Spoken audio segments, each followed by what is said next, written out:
Hello and welcome to Deep In Pact, a proud member of the Doof Network where we dive deep into Wildbow's most nice and accurate work 5 years on. Coming next is Elliot Diebold. And that was Ruben Morehouse. And we are back to talk about Mala Fide 10.3, which picks up with the ghost of Molly Thorburn just peeping on Mags and Blake as Mags explains what actually went down in Toronto. Yeah, and I think for me, this opening segment really cements this fact that I no longer believe the ending to Arc 8 is like a victory. You mean Mags securing her place in the world? Yeah. I mean, obviously, I guess it's better than her just, like, falling into the abyss. It's a victory in comparison. Yeah.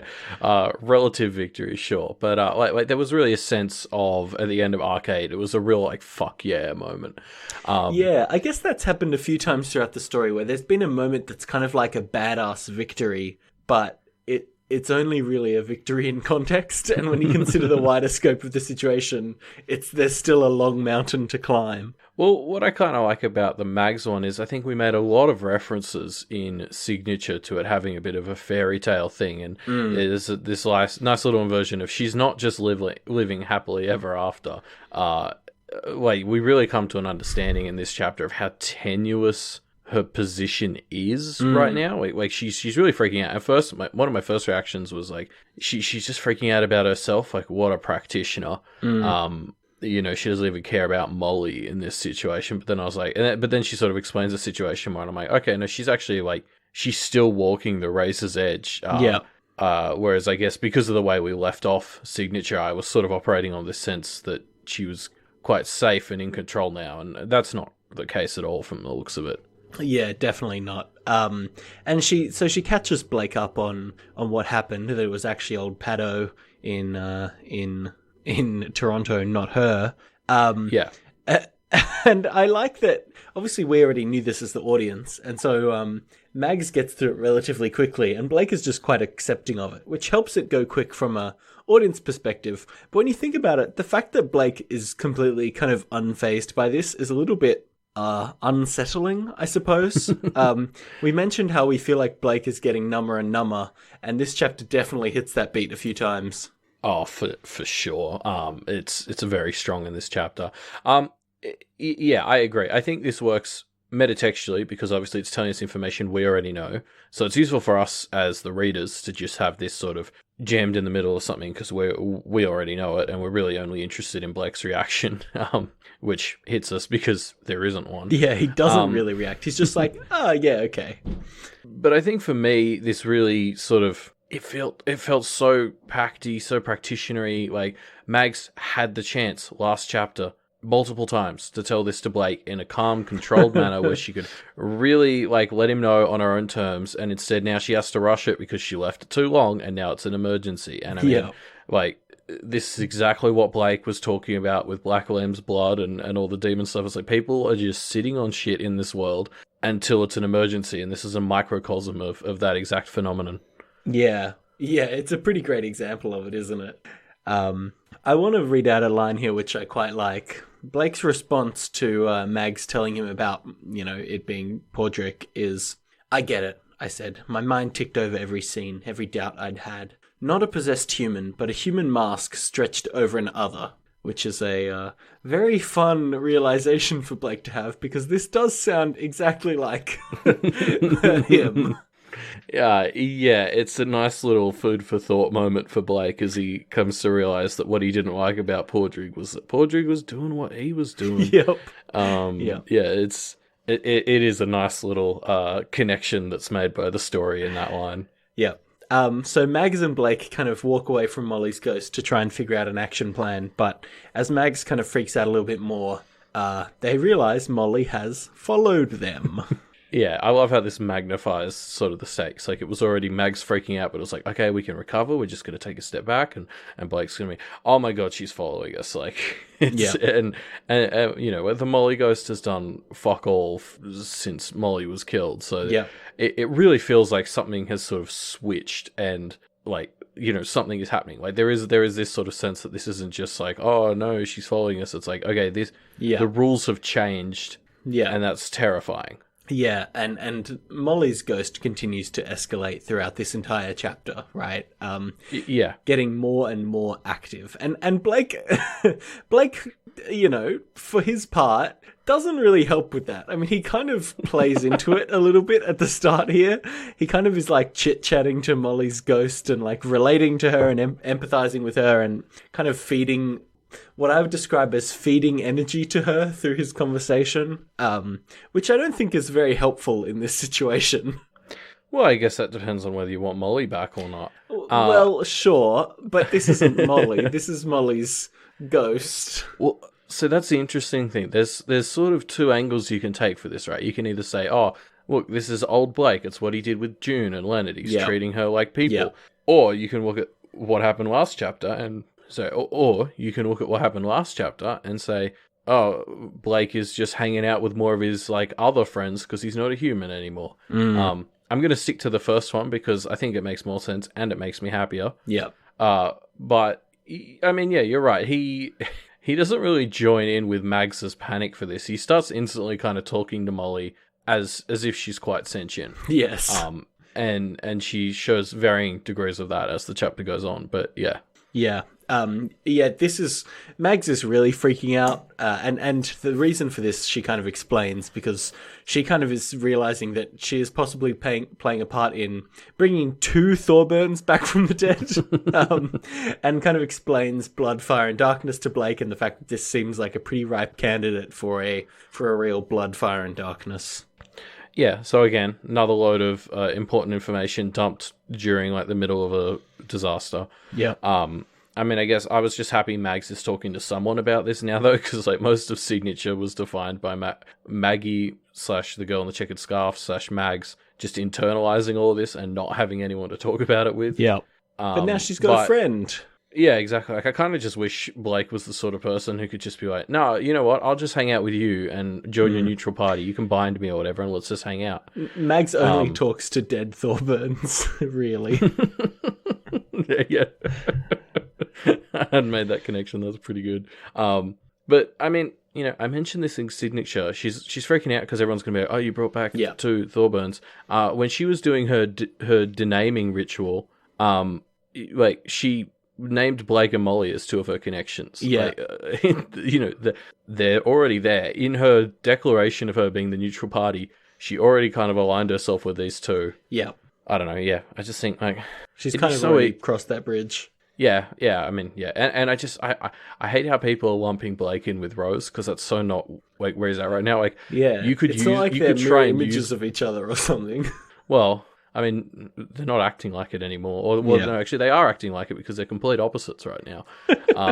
But you know, like it almost feels like I just want like Sandra or Johannes to turn around and be like, okay, Blake, you can be on my team, and your mission is to make sure that the rest of them just get away from Rose. Because like Blake would be all for that. It's like, hey, you want me to take away Rose's allies? Like, sweet, we're on the same side. Let's do it. Yeah. No, it's fair. I feel like Mags's panic seems unfounded to start with, but the more we hear about it, the more I'm like, you know what? This is a fair point. Yeah, as we sort of, well, as I mentioned earlier, she already did name them, so you're right that maybe it's that ship has sailed. Yeah, but as she explains here, like her situation is so fucking flimsy right now. She can't afford to rock the boat. Yeah. I want to call out a way that she describes this, which I think is hilarious. She says, In thinking about kind of how people will respond to knowing that there are now 3 Thorburns, she says, some are going to be flying around in a mad panic, propelled here and there by the sheer violence with which they're shitting their pants, and the rest are going to be getting organized to murder you and pointing the finger at me. Which is a great line. It's hilarious. I love the image of people flying around panicked, propelled by them shitting their pants. Well, she doesn't get forsworn for saying it, so even the spirits agree that this sort of hyperbole is worth the joke, apparently. The spirits agree that it's a dope line.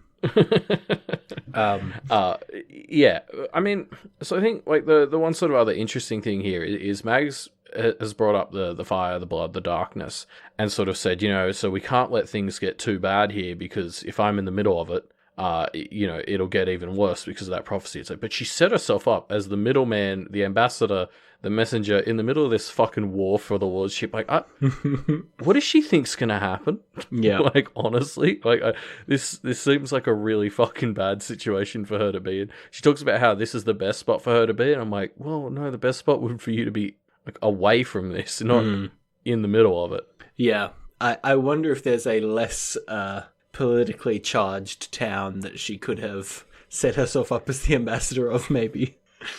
Yeah. Well, Toronto's not that busy anymore, right? Yeah, that's true. She could have gone to Toronto and ingrained herself there. I'm sure that would have gone fine. So Mags decides, hey, we need to bind Molly, which feels weird saying it, but I think it's the right decision. Anyway, so Mags goes off to buy some salt, and while she's off buying salt, more Thorburns show up, Callan and Irene. It's a little family reunion. Yeah, but before that, you totally skipped on like the snowball fight of the millennium. Yeah, that is a good scene between Buttsack and Cobb Nugget. It's like, I just love how it's set up where it's like you can't hurt anything from like all these various categories, like plant, animal, human made thing. So they just fucking lay into each other. Like look, they have to hurt something, yeah. And when everything else is ruled out, they just instantly turn on each other without any hesitation. I enjoyed this as much as Blake did. Yeah, it especially is fun because to watch. They're still in their snowsuits, which makes it even funnier to me. It's like a scene straight out of Gremlins. Yeah. So more Thorburns show up, and it's like, I mean, this is a great way to ratchet up the tension, right? Like, immediately, Thorburns showing up is bad news. And if that wasn't even bad enough, they mention having spoken to Sandra Duchamp, which is like, okay, something dodgy is going on here. Yeah, I mean, you're pretty immediately like, yeah, this isn't a coincidence. And even Blake is pretty immediately like, okay, this isn't a coincidence. Especially when Sandra comes up, like you said. So you're right. You're instantly sort of like, okay, this is bad. Like, we've got the Molly situation going on. Now her mum and brother are here also as part of some separate scheme. Like, it really feels like this very thin layer of peace that's on Jacob's bell is in a lot of danger right now. Yeah, and I love that. I kind of definitely feel the same thing that Mags did, where this is a little bit too convenient for it not to be some universe fucking with Mags shenanigans. I mean, look, it's either Karma or someone else, but you're right. This isn't a coincidence. Although I guess Isadora would say then there is no such thing or something. So yeah, So nothing's a coincidence. I want to touch on one thing, which let's read out this quote. Phew, Aunt Irene said, fanning herself with her hand, blinking rapidly. Don't want to get upset right here. This is the first of a few lines in this chapter, especially at this part of the chapter, where you kind of empathize with these Thorburns more than I think we've ever empathized with any Thorburns before. Well, these are technically walkers, right? Okay, I guess sure. Just to clarify. You're right. I'm being pedantic, but it's Pact, so I get to, I think. Yeah. But they're here to grieve, right? They're here to grieve for Molly, and well, they're here to grieve for Molly on their way to messing with Rose. Sure. No, wait. But still. No, you're right. It's a very human moment, and I think it's important for us to see this human side to them. Although, would we see this human side if Molly's ghost wasn't making their negative emotions worse? I don't know. Oh, I mean, it's that whole enhance versus create thing. Like, I think, Molly being there helps, sure, but I think for us as the readers and for Blake, it's very easy to forget that all of his shithouse relatives are people too, especially in the case of Callan and Irene, apparently very manipulatable people. Yeah. So it's nice for us to see this side to them and be reminded of that, because it looks like Blake and or Rose will be kind of coming up against them soon, and it's important to quickly remind us before that happens that they're not just shitheads; they're people too. Yeah, shitheads are people too. Everybody. Yeah. So Aunt Irene, Callan, and Molly's ghost in tow all head towards Hillsglade House. Blake kind of waits for Mags, fills her in about what's going on, and then kind of hops across the darkness to meet them, but is interrupted by three Tweedledums, we're going to call them. Not just because I don't know how to pronounce what they're actually called. Iayas. Yeah, IIS is what I would have said, but yeah, who knows? Yeah, I mean, I love like Molly going on and following Irene and Callan is just another one of those like continuously escalating like oh fuck Molly moments. Yeah. Like you just because it's losing the small shred of control they had that at least this wacky Molly ghost shenanigan stuff was contained to following them. Now it's just wandering off and Blake can't do anything. Yep. It really sort of ratchets up the tension yet again. Yeah, and I want to talk about these Iayas because they're very interestingly described. They're described in kind of two different ways. One is like fat bald men with tiny penises, right? Which is like comical and, comparisons to like Tweedledee and Tweedledum. And the other way they're described is this weird kind of like shark, like predator imagery, kind of like they swim through the darkness like apex predators. It's these two very contrasting ideas that mesh together in these things and makes them a very kind of confusing and interesting foe. Yeah, you're right. They are sort of very interesting. And I don't know if we're done with like the concept of them yet because I don't feel like I fully understood everything about them. Maybe we're not meant to, but you're right. Like they really sort of emphasize how small Blake is in the mirror world because they're so much better at like moving around in it than he is, and that really gives that sense that he's like small and a bit of prey, like you said.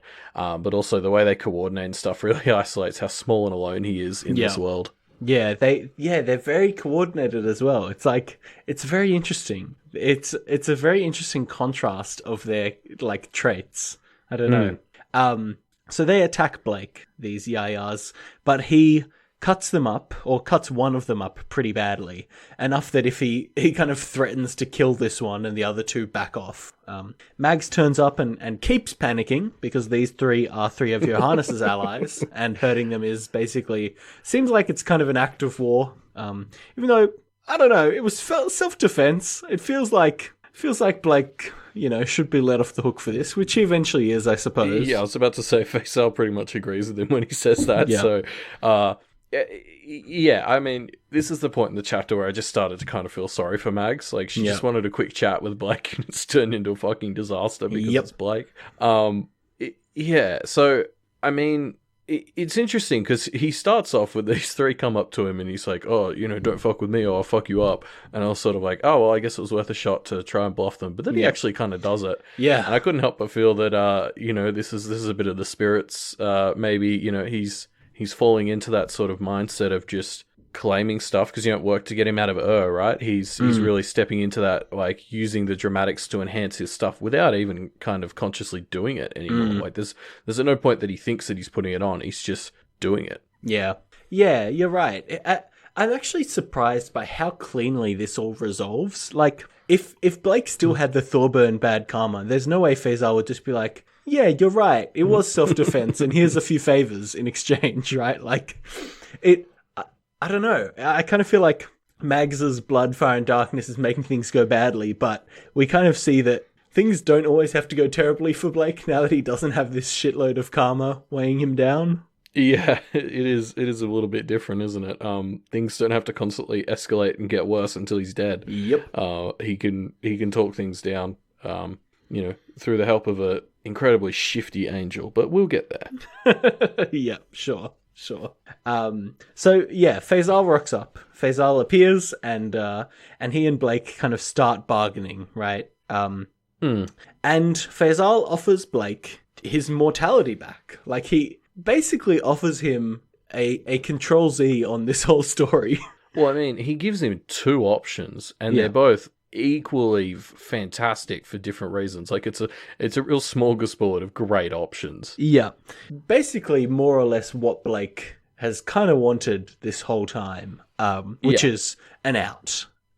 Although in fairness, he would have to help Johannes. I mean, it's kind of vaguely defined what that actually means, whether it's be a foot soldier in Johannes' side of the war, or just kind of do a few favors to him, or even just kind of not take part in the war against him. I don't know. Be part of his Pied Piper army. We don't know. Could be anything. Still, feels like a deal that Blake should have at least given a bit more consideration to. Yeah, I mean, like, Faisal and Johannes are just so, like, slimily generous. I love it. Like, it's so good on paper, but I'm just sitting here and I'm like, I don't trust it. It's not even that it's too good to be true. I know they're powerful enough for it to be true. Yeah. I don't trust them. I'm waiting for the other shoe to drop with these two because there's just no way. We haven't seen Faisal or Johannes do anything that isn't. Like, they've never not kept to their word, or even kept to the spirit of an agreement, right? Like, they've been nothing but consistently over generous. And if this has to be my Byron's chocolate, then fine. But I'm convinced one day I'm gonna be able to turn around and be like, see, I told you they were dickheads. All right. Well, I don't know. I think Blake should have at least considered the deal a bit more. Oh no, he definitely should have. He doesn't know what they're up to. And yeah, like it's such a good deal. And as I was saying before, maybe just cut a deal for you where it's not like your job isn't to kill the Duchamps or Behames. Your job is to weaken the Thorburns by separating them, because that's what he wants to do anyway. Yep.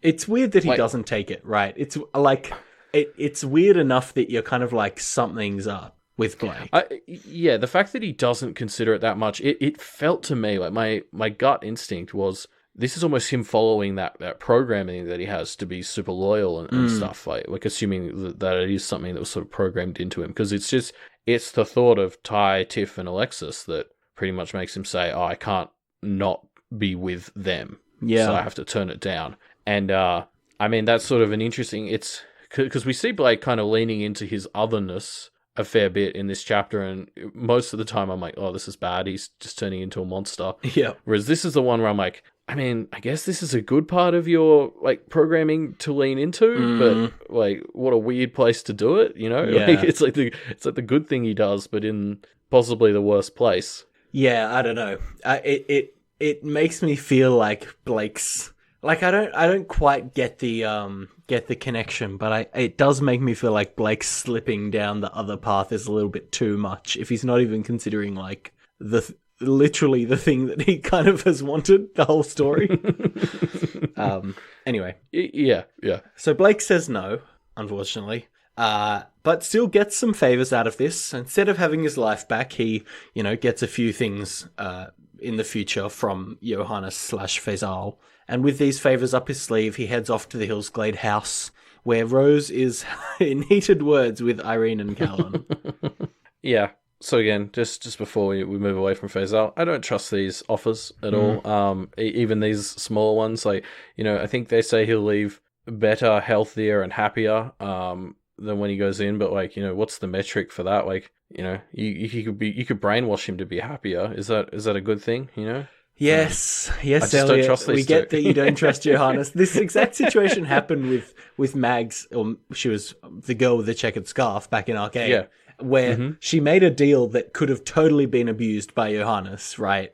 And he didn't. Like, he totally stuck to the letter of the deal, the spirit of the deal, even kind of going out of his way to make sure that he did. I mean, he gave her a much better deal than he got, which, he's just a nice guy. Podrick did the same thing for quite a while to her, so, I don't trust it. Yeah. All right. Fair enough. Anyway, we're leaving that behind now, and we can move on to other people. So Rose and Irene and Callan are arguing, and Irene and Callan are clearly kind of being dicks here, but you can't feel too angry at them. Like, one, Molly is ghost emotion ratcheting them up, and two, they're obviously kind of being used as Sandra's pawns against Rose here. So I can kind of get behind them being a bit harsh. Fine. Rose is also doesn't come off super well in this conversation. She's not super empathetic to them. Well, she's got that conquest aura going on. I mean, it's really hard, but you do got to kind of give her the same amount of slack, I think. Yeah. As I said, it's hard. I kind of just want her to just like, someone needs to put her in the timeout corner until they can fix this conquest thing, because she's really fucking grinding on me right now. Yeah. Yeah. Anyway, I don't know. It's just a sad turn of events when everyone's angry at each other and nothing's going to get achieved. It's just going to make things worse. I mean, it's a good move by Sandra, right? Like, just a good play. Yeah. What's interesting to me is this, like, I actually went back and read the bit where Blake encounters Irene, Callan, and I think it was Christoph as well in 2.1 before the his first council meeting. Because it was kind of similar, right? Sandra just sent, well, we've always assumed it was Sandra. I guess we don't know, but presumably Sandra sort of pointed them at him and had them go all aggro. And when you go back and read that, Blake is very sort of, he's just like, hey, I'm sorry for your loss. And He's they just get angry at him for it. Yeah, and he's very, like, he's as good as he really can be up until the point Callan tries to punch him, and then he punches back. But again, he was acting in self-defense. Whereas, this time with Rose, they sort of come up, and Rose is just instantly, like, just returning their vibes. She's straight prickly back right at off them. the bat. And I wanted to pull out one quote from this bit, which is where Rose is... Irene is telling Rose that most of the family is in town. You're alone in this. And then Molly's ghost just echoes, alone. Yeah. Which is tragic. Like, the more we learn about Molly, the more I'm just like, God, she got a raw deal. Like, she's just a tragic she figure. really did, didn't she? She really seems to be the most just victim person in any story ever. Even more of a sacrificial pawn than Blake, and that's saying something. Yeah, exactly. At least Blake was programmed to be able to cope with this stuff. But yeah, and then also, of course, the whole Thorburn family is in town. Like, I don't know who this is worse for, the Thorburns or everyone else. I guess we'll see. Yeah, you know what the vibe... I mean, you get this vibe of, like, these really entitled people kind of vacationing or whatever, right? Where they rock up and they're like, yeah, this town's mine. And they're just kind of shits about it. And I expected that's going to go down in some very interesting ways against the rest of the Jacob's Bell populace. Yep. So Rosa eventually scares off Irene and Callan before turning her aggression on Blake, who's just kind of innocently there trying to help. Yes, and one of the last lines Rose says to Irene is, the sooner you realise there is no such thing as a true ally, the better off we'll be. Yeah. Which is just, isn't Rose in a good space right now? Yep, and behind her, what could Alexis, possibly Tiff, go and wrong Ty with all her? look at each other. Yeah. Yeah, no, you're right. I mean, she's clearly not in a good place. No, I think we spent the last arc and a half, like all of arcs 8, 9 and 10. Yeah. Having that drilled into us, and it's just another great example of, like, Rose is not good. Yeah. Blake says, bleh, I don't suppose you could look up Yaya, Rose. I've got enough to do, she said. Very unhelpful, but honestly, I've tried looking up Yaya and I couldn't find anything, so wouldn't have helped anyway. Yeah, I mean, I guess she has better books than we do on this stuff. Yeah, true. Although they don't have, like, Google search for that. Well, I'm sure they do. Yeah, like, surely they have practitioner Google. I think we talked about this. There's got to be a practitioner wiki in this world. Like, you'd be crazy not to. Yep. Anyway, Rose is just, she's unhelpful. She's aggressive towards Blake for no real reason. He's kind of here being helpful. Mags and Blake kind of decide, hey, we better keep attempting to bind Molly. And Blake also offers to kind of prevent the family from making a play on the house. And Rose is just not impressed and is unhappy in general. Yeah. So I'm just going to keep reminding myself that it's Conquest's fault. It's not all her fault. Yeah. I don't know.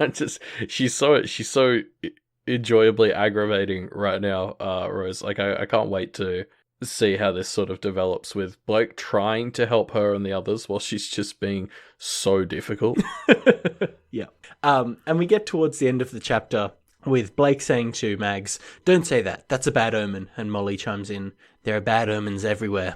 I want to see the family. I have to warn them. Which is the most sentient that she's been, and it's this continuing thread throughout the whole chapter of her chiming in again and again and becoming more and more coherent each time.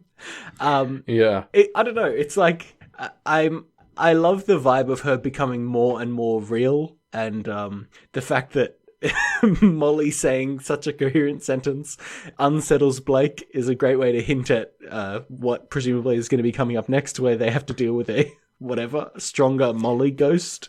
Yeah, I mean, because there's like I sort of talked about at the start of the chapter, there's this real sense that they've activated Molly, and where's it going to go? And then that sort of falls by the wayside as we get distracted by all these other problems, and then the chapter kind of swings right back around and sucker punches you with it again at the end. It's just like Molly's still fucking doing something. Like something's happening with Molly, and I'm hoping this means we're going to get insight into like what the fuck Rose Senior or whatever has put into motion, because Molly's sort of always been the piece that I've never understood from that. Like, what was the point of having her as the buffer? Yeah. And hopefully sort of seeing that will at least sort of fill in some gaps, but I hope we get to see that next chapter. Yeah, well, we'll see, I suppose. Yeah, I like this chapter. I like this chapter feels like usually by the third chapter of an arc, we would know what the major threat is. And we kind of have the themes of Molly getting stronger. Maybe she's going to be the major thing that is dealt with in this chapter, or Rose's general animosity. But I like that this chapter is a bit more kind of freeform and we're just kind of re-establishing ourselves. I like it. Yeah, well, it's definitely like, as Blake has exited the abyss, as it seems to be called, from Arc 9, this is really the arc of re-establishing himself, and he's just trying to do it in the minefield that is Jacob's Bell right now, which is making for a less directed arc, which is quite nice. Like, it's just Blake sort of walking around trying to figure out how to get everyone to stop treating him like shit. It's cool. And I mean, this was a great chapter, as you sort of said. We've mentioned a bunch. Blake is really embracing his role as an other. Like, he's so calm all the time. He's enjoying the goblin fights. He's getting into fights. He literally rejects the chance to become essentially human again. But like, I really, there's a sense in this chapter of just how alone everyone is. Like, Mag's pretty alone. Closest she's got is Blake and her goblins, which, all three aren't really working out for her, I'd say. Yep. Molly, like, literally walks around saying how alone she is. That was pretty obvious. She is literally a spirit of loneliness, seemingly. And Rose is fucking, a little Miss Social right now. No true allies, Rose. So, and then, there's that imagery of, like, how Blake is fighting against a really coordinated set of others. So that, I don't know, there's this real sense of, like, everyone is, or all of our sort of mainish characters right now are very alone in the midst of all this. It's a far cry from what Arc 6 or Arc 7, when we kind of had Rose, Maggie, in air quotes, Blake, and the Cabal all working together in pretty good, like, tight, cohesive ways. And this is the complete opposite of that, where they're all, like, splintered again, and it's just not working out for any of them. Yeah, and if you think about, like, those four people I've mentioned, they're so disjointed. Like, Mags is away and Blake is stuck in the mirror. Then Mags gets back and he immediately sort of jumps ahead and she's catching up, and then she leaves, and like, everyone is so staggered and not at all sort of in sync. They're all constantly catching up to each other. And, Ty, Tiff, and Alexis don't even make an appearance in the thing. It's just Rose, which I think is very intentional. Yeah. We'll see how these themes continue throughout the rest of Mala Fide. But before we wrap up this episode, we wanted to dive into some comments that came out when this chapter first came out 5 years ago on this day. See what people were saying at the time. I pulled out a comment by Monsomol, and this is an interesting comment that pointed out something that I think I missed, where back in 10.1, Blake is looking around the mirror world, and he sees the interiors of houses weren't lit any more than Hillsglade House was. This is after he's been kicked out of Hillsglade House. And not every roof was reflected in a surface, which seemingly indicates that even in houses where there would be mirrors, he can't see the interior of these houses, which presumably means that he is not able to access the interior of the houses of innocence, is the connection that Monsomol makes here. And I like this. Yeah, which I think we've been told is a rule for most others. Right, but last chapter, Blake was talking to his new best friends, and they were talking about how since they're newer, they're not really bound by the Seal of Solomon or some other conventions of others.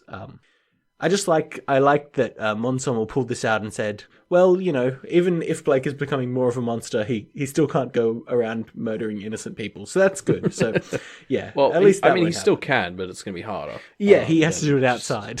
Yeah, exactly. So I pulled out a comment by Yagloba. Yagloba. Yep.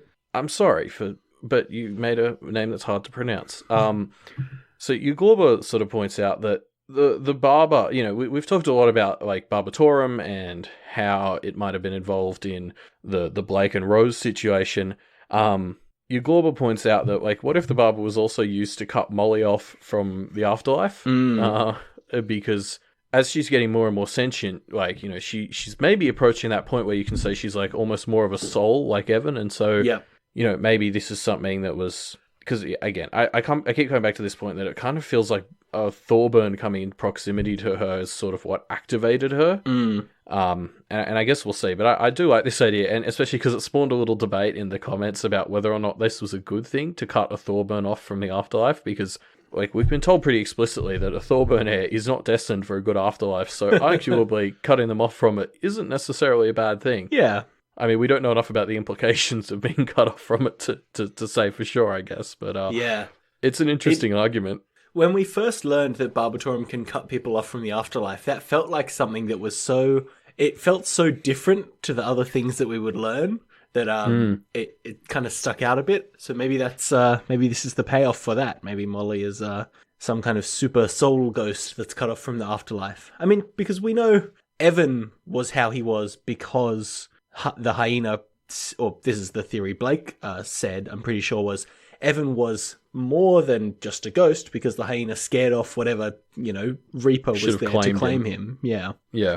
So I could see this being a thing. Yeah, I mean, I guess we'll see more as Molly comes more into whatever the hell she's coming into. Yep. And we'll have to see that in our next episode when we're talking about the rest of Mala Fide. If you have thoughts about what the heck's going on with Molly, or just how mean Rose is acting, the place to leave those thoughts is in our discussion thread, which we linked in the episode description down below. Any hints as to what Ayaya might be would also be very appreciated. Oh, yeah. So, okay, let me just say this. So, in the comments of this, I was Googling Ayaya to try and find out if there were any kind of other information about it. And in the comments, people were having a discussion about how they couldn't figure anything out about what an Ayaya was. And Wildbow commented something that seemed to indicate that they do exist.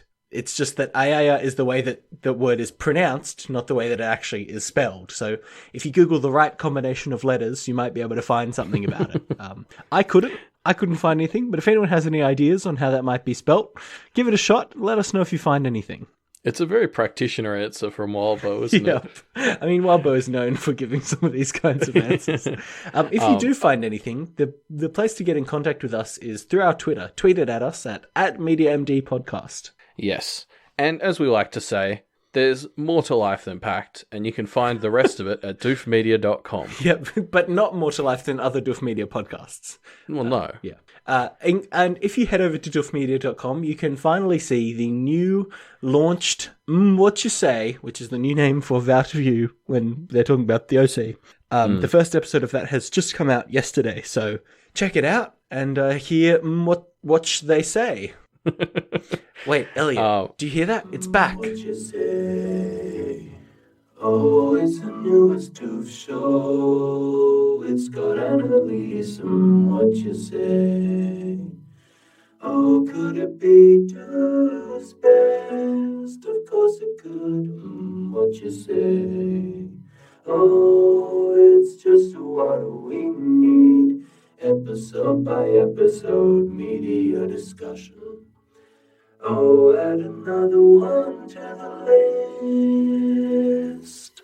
Good one, Ruben. Oh, I hope that thing doesn't show up again.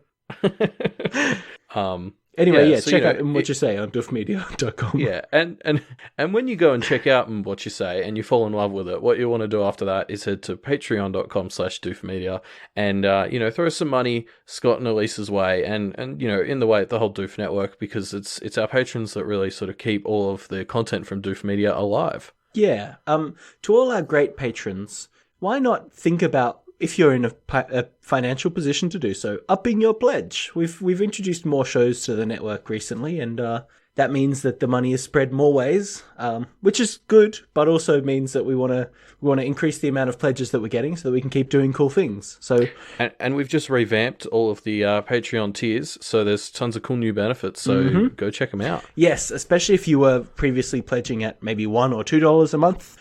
Going up to $5 will have you get access to new things like the new Doof and Chill streams, where we Doof hosts will all hang out and kind of hang out with chat and play games, interact, and just have a fun time together. We've actually got our first Doof and Chill stream coming up this Saturday. We'll be playing Jackbox games with chat. I think it's Friday for American people. time. It's Saturday Sorry, for yes, us, though. Saturday Australia time. Oh, yes. And of course, Pact is written by Wildbow. And if you want more cryptic answers that don't actually answer the question in the comments, head to patreon.com/wildbow and help make sure that he can keep writing those comments. Yes, every time somebody doesn't back him on Patreon, he responds yes to an either-or question. So help avoid that situation today by backing him on Patreon. We love you, Wildbow. So on that note... Yep. Anyway. On that note, we'll see everyone on Friday the 23rd of August for 10.4. We'll see you then.